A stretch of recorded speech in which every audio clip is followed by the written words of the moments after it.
Pinag-utos ni Pangulong Marcos na taasan ang subsistence allowance ng officers and enlisted personnel ng Armed Forces of the Philippines.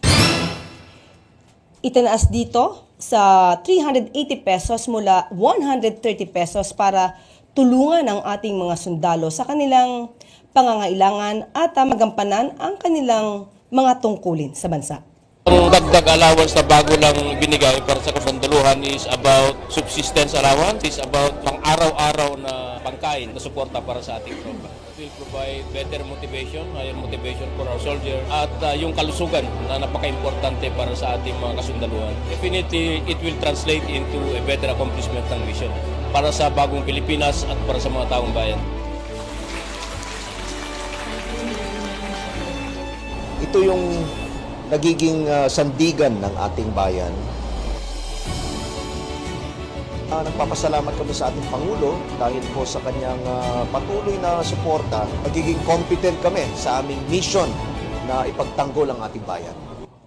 Yusek, how does the administration anticipate the reduced transport time from Cavitex to SLEX impact food prices, particularly rice from Calabarzon and other essential goods? Thank you. Well, anyway, if we can reduce the travel time, it will definitely also reduce the fuel consumption.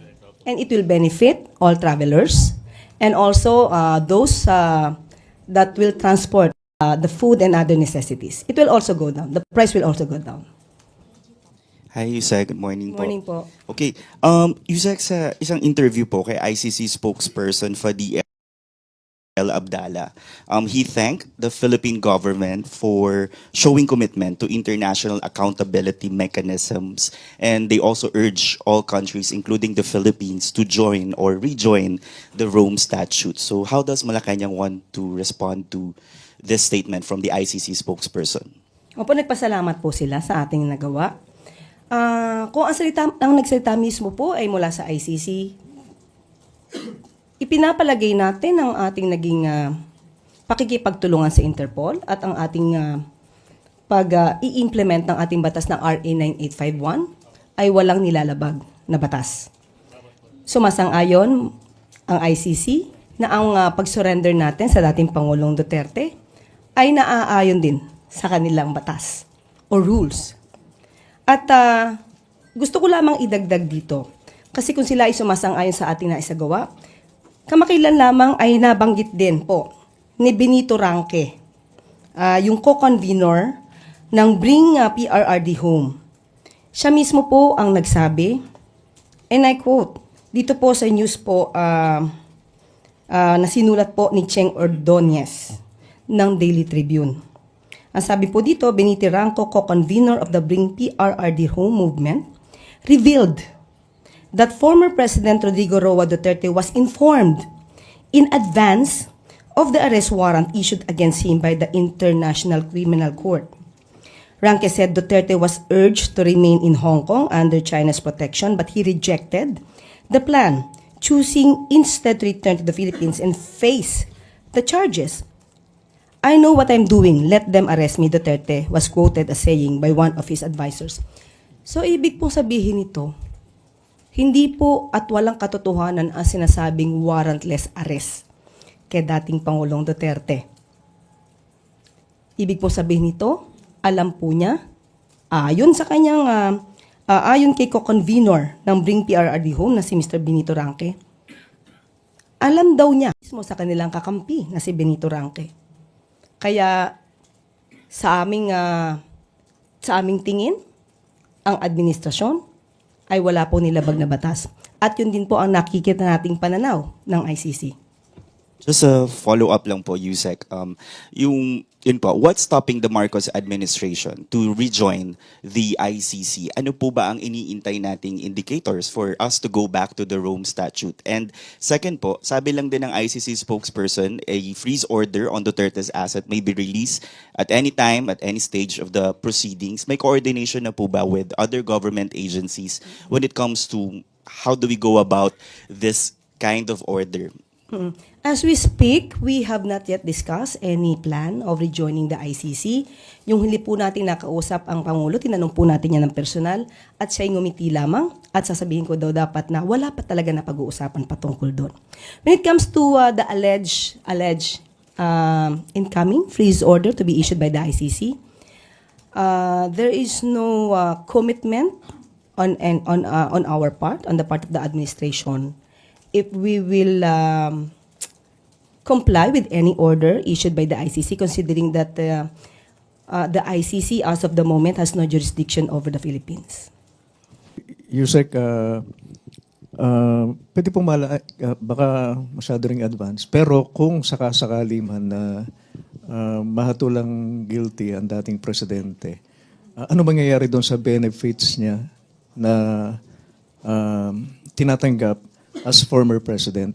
And just to educate us, Yusek, ano po ba yung benefits ng mga naging dating presidente ng Pilipinas? Ang benepisyo po ng Pangulo, ng dating Pangulo, magkakaroon po sila ng pension for life. Dati po ay 40,000 way back 1967. Pero ngayon po sa panahon po ni dating Pangulong Cory Aquino, ito po ay itinaas sa 96,000 pesos po na pension. At tax-free po yun. Kung pag-uusapan po natin kung magkakaroon man ng decision ng ICC, unang-una napaka-hypothetical. If ever man na ito ay papabor, wala tayong pag-uusapan tungkol sa anumang forfeiture of benefits. Kung ito naman po ay hindi papabor kay dating Pangulong Duterte, at kailangan pa rin po ng isang order mula sa korte dahil as of now, sabi nga po natin, ay wala pong jurisdiction ang ICC sa Pilipinas. So, maaari po siguro, hindi po natin alam kung kailan matatapos ang kaso. At hindi po natin alam kung sa ngayong kasalukuyan o sa susunod na magiging presidente po. Yusek, clarification lang doon sa 96,000 na pension. Monthly ba yun or Sa aking pagkakaalam po ay annual. annual? I-check ko lang po Parang monthly, monthly. Monthly, okay. Yes, monthly. Thank you po, Yusek. Ano yan dati po yung sa 5059 na batas. So ngayon po nag-increase po ng 96,000. Salamat po, Yusek. Sunod po mula kay Left Narciso DZRH.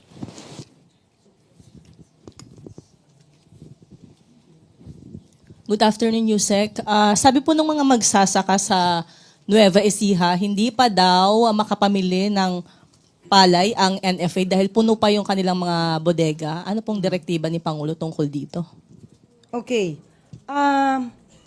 Kinausap po natin si Yusek Larry Ignacio at ang sabi po niya ay wala naman daw pong bodega na punong-puno na. At lahat po na magbebenta ng farmers, kailangan lamang po talagang pumila dahil peak season po ngayon. At may mga magsasaka po na nauna, na nagpalista.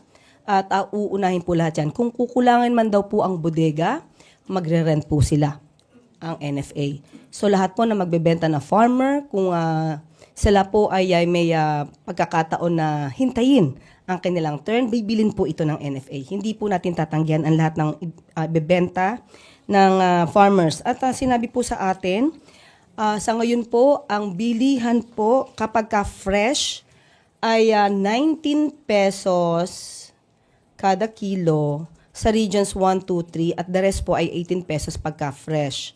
At parang 24 pesos kada kilo naman pag dry. So kung meron pong panahon talaga mga farmers natin na pumila, bibilin po ito sa ating NFA warehouse. Ano po bang update dun sa nauna po ninyong anunsyo na sinabi ng DA o ng NFA na pwedeng utangin muna para nga ma-release yung mga bigas? Kokonti po ba ang bumibiling LGU? As of the moment, wala po tayong records kung ilang LGUs na po ang nag-avail ng makautang para po magkaroon po sila ng supply ng ating mga bigas. Kapag ka po nakausap kong muli si Yusek Larry Ignacio, tatanungin po natin ang pinaka-detalye po dito. Sunod po mula kay Eileen Taliping, Abante. Good afternoon, Yusek. Ilang OFW na balik manggagawa yung nagrereklamo dahil makupad daw yung release ng kanilang ID at pabalik na sila sa kanilang bansang pinagtatrabahuhan pero hindi pa rin nila nakukuha. Hanggang dahilan, hindi pa daw natatapos yung logo ng ID nila. Hindi ba ito taliwas ay pinangangalandakan ng gobyerno na mabilis ang transaksyon sa mga government offices dahil sa digitalization na? Ito naman po ay tinutupad natin at nagulat nga po ang ating Sir Arnel Ignacio at nais niya pong malaman kung sino yung mga nagreklamo dahil ayon po sa records po, lahat po ay mabilis pong ginagawa. Ang mga ID, 5 minutes lamang daw po ay tapos na. At gusto nating malaman kung sino yung mga nagrereklamo sa ang lugar para po kung may nagiging problema po sa mga machine or equipment doon ay maiayos po natin. Pero as of the moment, wala pong nakikitang problema para po sa pag-ID. Mabilis daw po ang pag-process dito. Ma'am, 1 week po pinababalik po sila after 1 week. Kung meron po tayo nagrereklamo, pakibigay lamang po ang pangalan para po malaman at mabigyan po agad natin ng remedyo kung meron pong problema sa nasabing lugar. Thank you, ma'am. Okay po.